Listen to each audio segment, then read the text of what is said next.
Alors, dans ce module, on va s'amuser à voir en fait ce qu'il est possible de faire à l'intérieur justement d'un tableau. Et vous allez voir qu'il y a plein de petites fonctionnalités hyper intéressantes. Donc, on va en faire plusieurs. On va commencer par une première. Je vais vous en donner voilà plusieurs au travers de ce module-là. Après, voilà, à vous de faire le tri, les sélectionner, celles qui vous intéressent. Si vous avez un besoin justement précis ensuite, un jour dans une automatisation, vous pourrez revenir sur ce module et vous refaire la vidéo et pouvoir justement aller piocher dedans. Je trouve ça assez sympa. Donc, on va partir de 10 heures. On va aller faire comme d'habitude un get playlist. On va aller chercher ma playlist que j'utilise depuis le début. Hop, voilà. Et là, je suis confronté à une première problématique, c'est-à-dire que j'aimerais bien savoir combien est-ce qu'il y a de tracks, combien est-ce qu'il y a de musique à l'intérieur justement de ma playlist. Donc là, vous pourriez me dire, ouais, bah, il suffit de taille là, et puis tu vois qu'il y en a 50. Ouais, c'est vrai. Mais je peux aussi m'amuser à utiliser ce qu'on appelle length. Donc on va aller là, on va faire cette variable. Ici, on va l'appeler length. Alors c'est Length.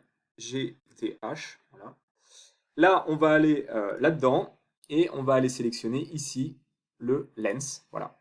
Et le length, il a la particularité eh bien, de compter, donc comme vous le voyez ici, les caractères. Donc effectivement, si je mets salut, voilà, j'ai 5 caractères.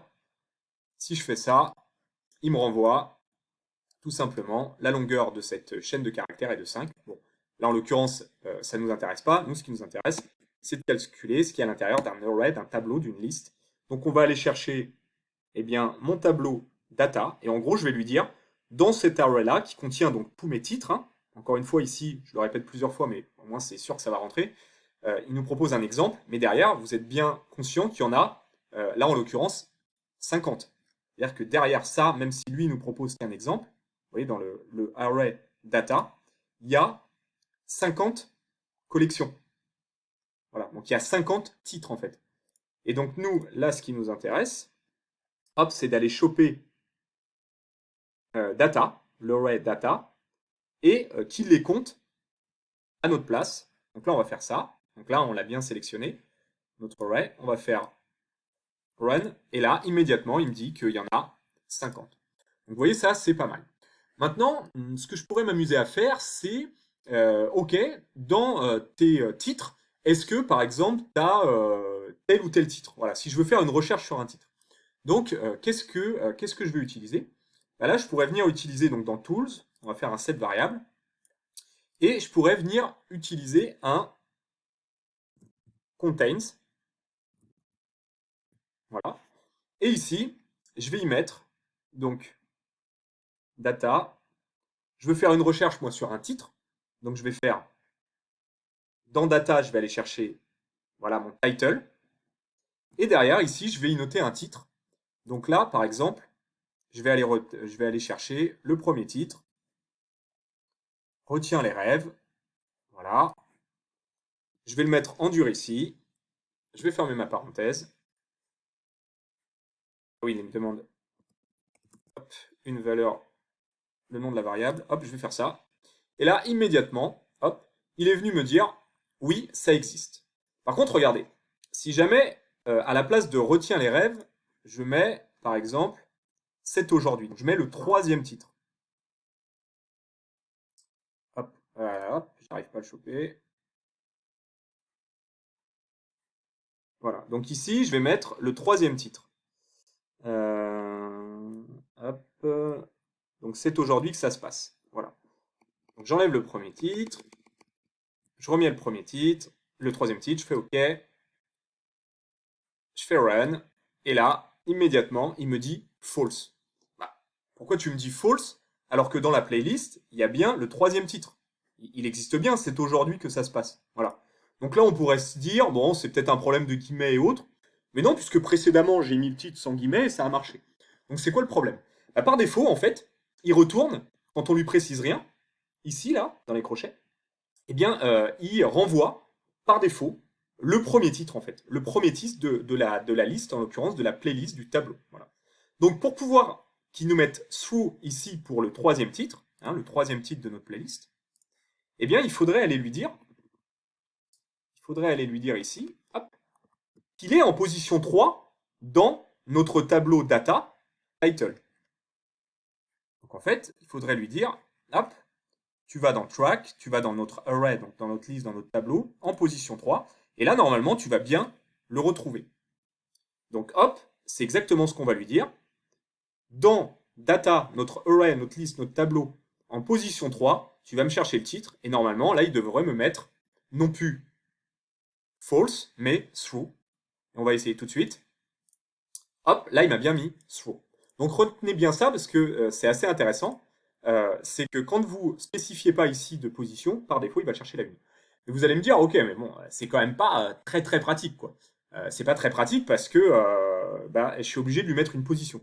Comment, du coup, est-ce que je peux faire pour aller chercher, pour voir si ce titre existe, ce titre-là existe dans ma playlist, sans avoir ici à noter un quelconque numéro? Et bien pour ça, je vais vous proposer de le faire en deux étapes. La première étape, ça va être quoi? Ça va être de faire, vous vous souvenez, un map. Voilà. Et dans ce map, eh bien, on va aller chercher justement notre array, notre tableau, donc qui est ici, voilà, qui contient nos musiques, même si encore une fois, là, il n'y en a qu'une de présentée. On a, normalement, il y a les 50 titres. Donc on va aller cliquer là-dessus. On va lui faire un point virgule. On va aller chercher le row title, voilà, le row name title, hein, on prend bien cette valeur-là, et non celle-là. Donc là, c'est title en minuscule. Title en minuscule. Voilà. Hop, et là, on va voir ce que ça fait. On va faire OK. On va faire play. Et donc là, qu'est-ce qu'il est allé me chercher? Il est allé me chercher tous les titres. Ça, c'est comme on l'avait vu précédemment. Donc ça, c'est plutôt cool. C'est ce que je veux. Enfin, c'est presque ce que je veux. Maintenant, moi, je voudrais voir si le titre c'est aujourd'hui que ça se passe, il existe bien, il est bien contenu. Donc là, du coup, qu'est-ce que je vais pouvoir faire? Eh bien, là, donc je vais faire un contrôle. Je vais en réalité, donc en faisant mon contrôle X là, de ça, je vais en fait, ça en fait, c'est ce qui va être mon tableau. Voilà, c'est ce qui va être mon tableau tel qu'il est défini ici. Hein. Voilà. Donc ça, en fait, il faut le voir comme un tableau, un array. Donc je vais faire ça. Ensuite, je vais aller chercher la fonction contains. Ici, il me demande de mettre un array, un tableau. Ben, en l'occurrence, je fais un coller justement de mon contenu. Voilà. Et ensuite, il me dit, une fois que tu as collé ton tableau, tu fais point virgule. Hein, vous voyez, c'est ce qui est ici. Et tu mets ta valeur. Ben, ma valeur, c'est... Alors, il va pas vouloir me la laisser. Alors, attendez, hop, je vais faire ça.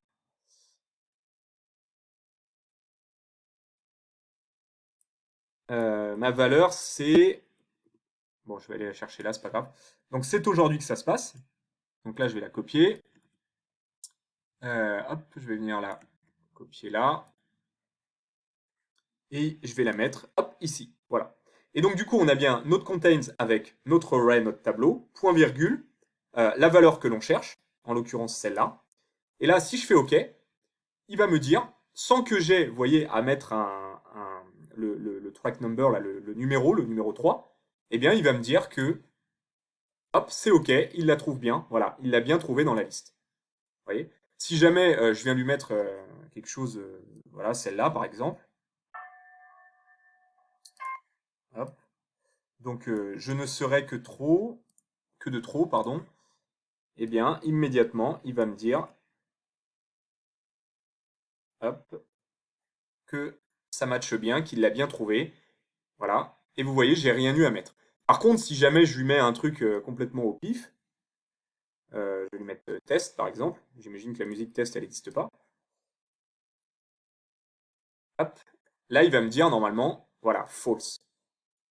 Et petite astuce aussi, si jamais ici, je lui écris, vous voyez là, par exemple, j'ai enfant. Voilà, j'ai une musique qui commence par enfant, mais c'est pas le titre complet. Enfant du désordre.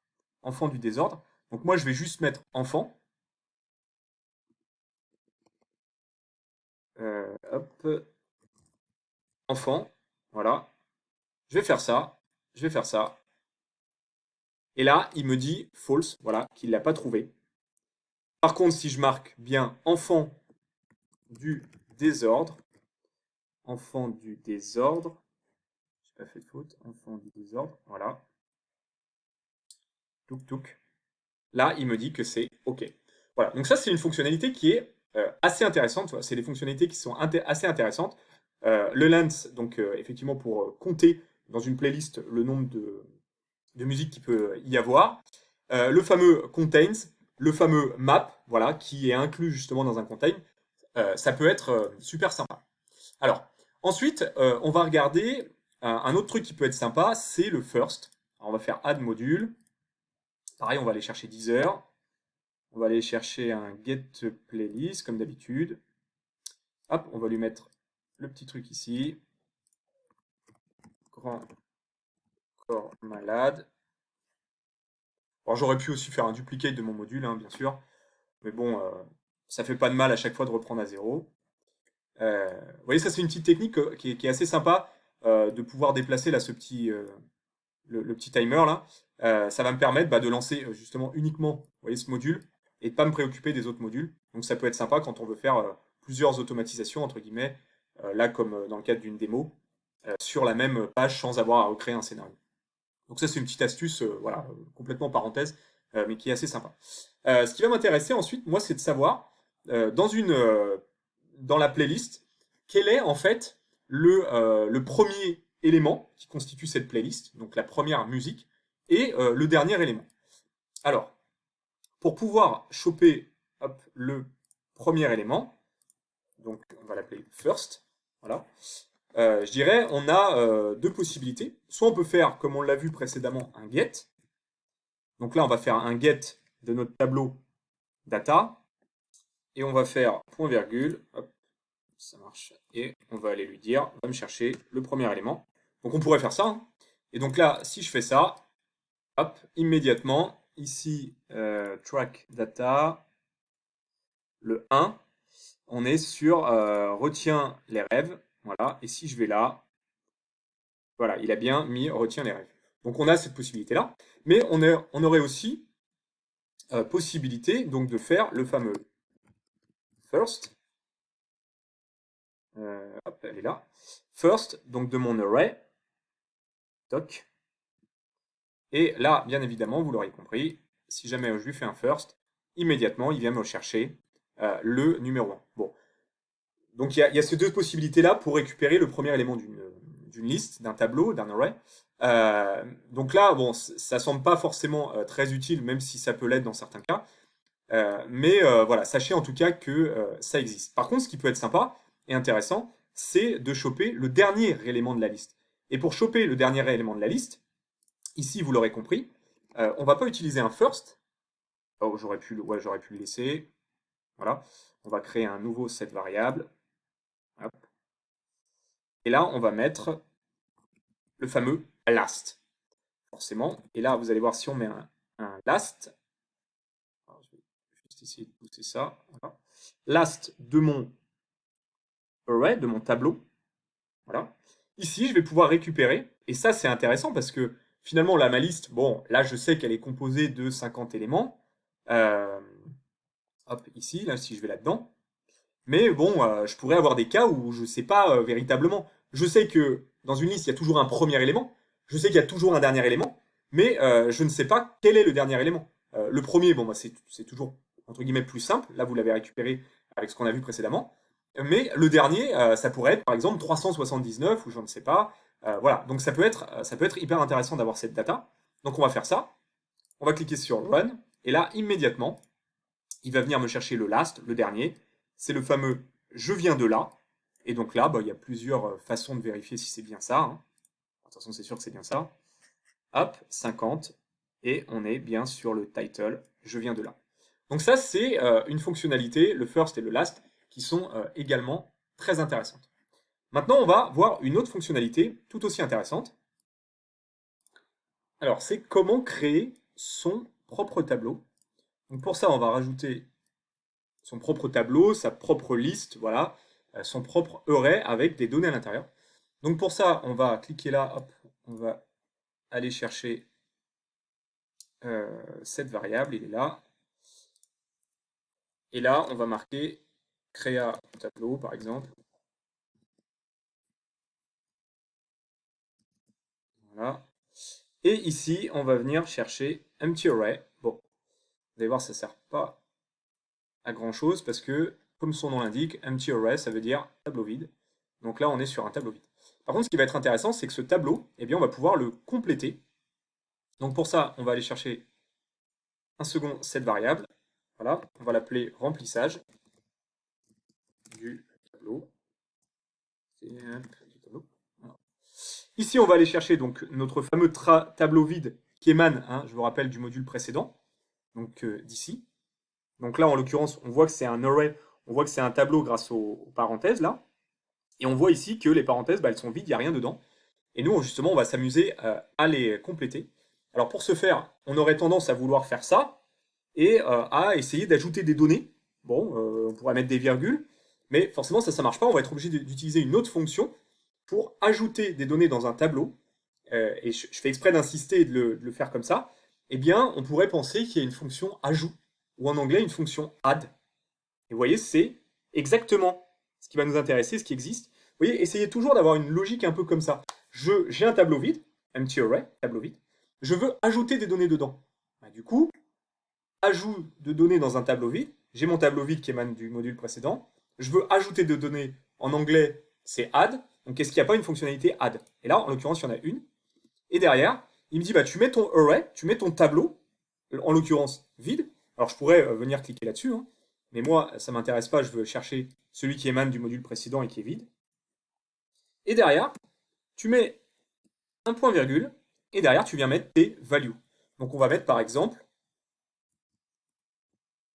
développeur web. On va mettre PMO. Hop. On va mettre, j'en sais rien moi, Ops. Voilà. On va mettre Manager. Voilà. Et quand ici, je vais cliquer sur Run, qu'est-ce qui va se passer? Eh bien, immédiatement, il est venu donc me créer mon tableau avec développeur web, PMO, Ops et Manager. Alors parfois, il y a des gens qui me disent, oui, mais on aurait pu faire différemment. Ils me disent, tu aurais pu écrire directement ta liste là-dedans et ça t'aurait fait un tableau. Ah non, pas du tout. Regardez, si jamais je fais des développeurs web, PMO, Ops et Manager, là, qu'est-ce qui va se passer?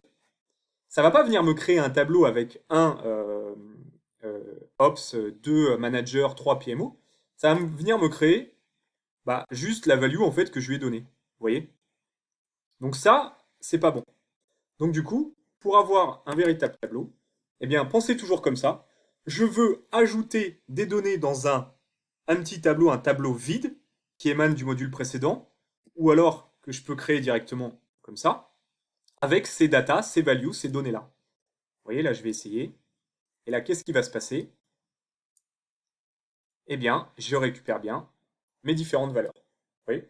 Donc ça, c'est une fonctionnalité qui est assez intéressante. Qu'est-ce qu'on va pouvoir faire maintenant? On va pouvoir si utiliser, ah ouais, je l'aime bien celle-là, la fonctionnalité split. Alors pour ça, on va reprendre mon exemple précédent. Vous savez où je vous ai dit ici, hop, développeur web, virgule PMO, virgule ops, virgule manager, hop. Voilà, donc là j'ai créé ma liste, j'ai fait ça, et je vous ai dit tout à l'heure, ouais mais c'est bien ça, mais en fait ça me crée une liste. Ça me crée pas une liste, pardon, ça me crée tout simplement une succession de valeurs, en fait telles que c'est indiqué ici. Mais est-ce que je peux pas, quand même, essayer de justement de faire un petit tableau, une petite liste, un array grâce à ça? Et ben en fait si. Comment vous allez pouvoir le faire? Hop, il suffit, donc on va choper un petit module, hop, cette variable, et là on va l'appeler, on va utiliser ce qu'on appelle la fonctionnalité split, voilà, et on va venir chercher donc ce qui émane du module précédent, remplissage du tableau. Vous voyez, on a cette liste-là. En fait, c'est ça qu'on voudrait venir splitter. Alors vous allez comprendre, mettre sous forme de liste, de tableau. Alors là, si je fais OK, il va juste rien se passer, enfin rien se passer au-delà de me redonner en output, en sortie, cette liste-là. Donc moi, ça m'intéresse pas. Par contre, ce qui m'intéresse, ça va être d'aller chercher la fonction, ou d'écrire là la fonction split. Hein, vous voyez, vous avez vraiment les deux possibilités. Hein. Vous pouvez soit aller la chercher, soit l'écrire, et dès que vous mettez la parenthèse, hop. Et là, l'avantage, c'est qu'il vous donne en fait un exemple. Mettez votre texte ici, donc ça tombe très bien, c'est ce qu'on a là. Et ensuite, eh bien, expliquez-moi le séparateur, et moi, je vais me débrouiller pour faire un array, pour faire une liste, un tableau. Donc moi, je vais lui faire point virgule et virgule. Je vais fermer. Donc là, en gros, qu'est-ce que je lui dis? Je lui dis, split-moi toutes les données à chaque fois que tu rencontres une virgule, et mets-les-moi sous forme de liste. C'est exactement ce que je viens de lui dire là. Et là, quand je fais run, qu'est-ce qui se passe? Il est venu me splitter sous forme de liste mes informations. Voilà. Alors que précédemment, on les avait comme ça en fait. Alors, petit truc à savoir, par défaut en fait, il est capable d'aller reconnaître que en fait il y a une virgule. Donc là, de mémoire, si je mets pas de virgule, je crois que ça marche aussi. Ça, c'est des petits trucs à savoir en plus, mais ça peut toujours être sympa. Voilà, exactement, ça fonctionne. Et il est capable d'aller chercher n'importe quoi en termes de séparateur. On peut essayer de s'amuser à faire. Bah, je mets rien. Ouais, vous voyez, je mets juste des blancs. Par exemple, je mets juste des blancs. Voilà. Hop. Et donc là, je vais lui dire, si j'arrive à cliquer, voilà, que je vais aller chercher le blanc. Donc le blanc, c'est représenté par le keyword space, espace. Voilà. Et là, si je fais ça, hop, hop, il a bien créé ma liste. Voilà. Donc voilà pour la fonctionnalité split. Il y a vraiment pas mal de petites choses à faire, assez sympa. Alors, prochaine fonctionnalité, on va faire du tri. Donc, hop, on va rajouter un nouveau module. On va aller rechercher mon bon vieux Deezer avec ma bonne vieille playlist. Hop, on va mettre ça.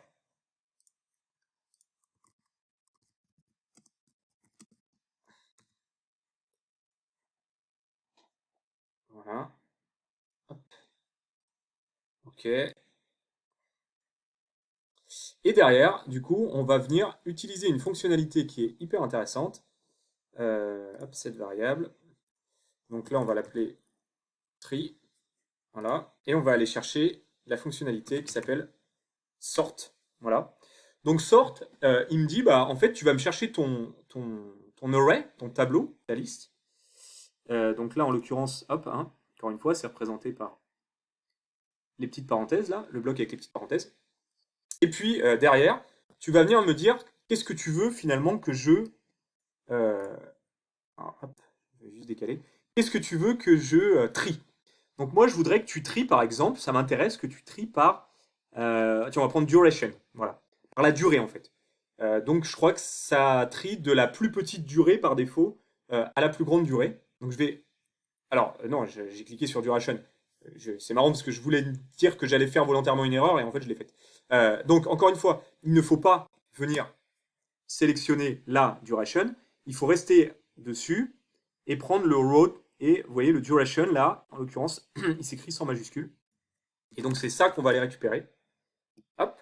Et quand je vais faire ça, eh bien, il va aller me triguer par ordre croissant, du plus petit au plus grand, les durées des chansons. Et ça, 100% automatiquement. Voilà. Donc là, vous voyez, là, dans un premier temps, j'avais retiens les rêves qui duraient 219 secondes, j'imagine. Et là, vous allez voir, c'est plus du tout ce qu'on a. Dans le premier, voilà. Là, j'ai ma tête, mon cœur, et elle doit faire en duration 91 secondes. Voilà. Et si je vais par exemple en numéro 10, je sais pas, là elle fait 171 secondes. Voilà. Et si je vais en numéro 50, voilà, on est en duration 300. Donc vous voyez, il me l'a vraiment classé par, par ordre croissant des durées en fait des chansons. Et on n'est plus du tout dans l'ordre qui avait présenté ici, qui sont plutôt le positionnement, la position des chansons dans la playlist. Donc ça, c'est assez intéressant aussi quand vous voulez faire du tri. Et vous pouvez aussi le faire par ordre alphabétique. Donc ça, c'est assez simple. Hein. Il suffit tout simplement, ici, d'enlever ça. Voilà. de faire OK, de faire Play. Et là, il vient vous trier votre liste, hop, par ordre alphabétique. Donc là, on a... Ah oui, mais je lui ai pas dit sur quoi, donc non, non, je vous ai dit n'importe quoi. Sur le title, voilà. Alors comment j'ai eu title, hein, je vous le répète, même si je suis sûr que maintenant vous le savez tellement je le répète. Voilà, c'est le row qui est ici. Je fais run, je suis allé un peu vite. Voilà, et là par contre, il vous a bien fait le tri par ordre alphabétique. Donc, alors oui, forcément, quand il trie par ordre alphabétique, il commence toujours par le numérique. Donc on a 1000, 1er janvier, sixième sens, voilà. Adulte, jamais. Là, si on prend 36, on est au M, la chanson Mesdames. Et on va prendre, je sais pas moi, 44. Oh bah tiens, de la chance. Retiens les rêves. Donc qui était en numéro 1, là dans le... Vous savez, là dans la position justement de la playlist. Retiens les rêves, il était là. Voilà, en position 1. Et là, vous voyez, il est donc en position 34. 44, si je dis pas de bêtises. C'était 44. Bon, ça n'a pas d'importance, mais voilà, retiens les rêves, position 44. Donc vous voyez, il vous l'a trié automatiquement sur le title, par ordre alphabétique, grâce justement à cette fameuse fonction sort. Voilà, donc j'espère que cette petite section, elle vous a plu. Elle va vous permettre justement de piocher voilà, en fonction de vos besoins. Hein. N'hésitez pas à re-regarder la vidéo, de vous entraîner aussi à le faire. C'est toujours intéressant, toujours sympa. Ça rentre mieux quand on manip. Donc n'hésitez pas à le faire. Et puis à venir piocher justement dans cette vidéo dès que vous aurez un besoin spécifique, un besoin de ce type.